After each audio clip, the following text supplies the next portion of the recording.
દુષ્કર્મનો આરોપી જય વ્યાસના ઘર પર આજે ગ્રામજનો દ્વારા તોડફોડ કરી વડોદરા જિલ્લા પાદરા તાલુકાના ચાણસદ ગામે દુષ્કર્મના આરોપી જય વ્યાસના ઘર પર આજે ગ્રામજનો દ્વારા તોડફોડ કરવામાં આવી હતી। ગ્રામજનોનું કહેવું છે કે અવારનવાર આ પ્રકારના કૃત્ય કરે છે, જેથી પરિવાર ગામમાં ન જોઈએ।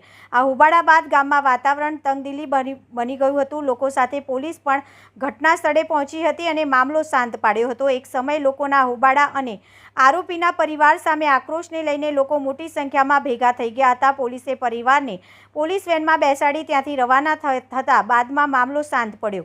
પાદરા તાલુકાના ચાણસદ ગામે વર્ષ 2019માં આરોપી જય વ્યાસે ગામની એક યુવતીનું દુષ્કર્મ કરી તેને મોતને ઘાટ ઉતારી। આ ચકચારી ઘટનામાં જય વ્યાસને જેલવાસ પણ થયો હતો। આ ઘટના બાદ આરોપીનો પરિવાર ચાણસદ છોડીને વડોદરા શહેરના મકરપુરામાં રહેવા જતા રહ્યા હતા। 2 દિવસ પૂર્વે જ મકરપુરા પોલીસ સ્ટેશનમાં છેડતીનો ગુનો નોંધાયો હતો, જેમાં પોલીસે જયની ધરપકડ કરી। આજે આરોપી જયના માતા પિતા મકરપુરાથી ચાણસદ ગામમાં જતા ભારે હોબાળો મચી જવા પામ્યો હતો। જેલમાંથી છૂટ્યા બાદ પણ જય આવા કૃત્યો કરતો હોવાના આક્ષેપો સાથે ગ્રામજનોએ તેના ઘર પર તોડફોડ કરી હતી। એના પેરેન્ટ્સને બહાર આપે, બસ એ જ વસ્તુ છે। બીજું કશું કે છોકરાને 110% પ્રોત્સાહન એના પેરેન્ટ્સે આપ્યું છે।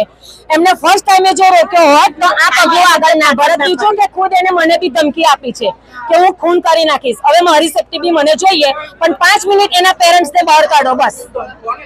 એ જય મારી નાખવાની બધી છોકરીને એટલે બીજું કશું નહીં। અને 5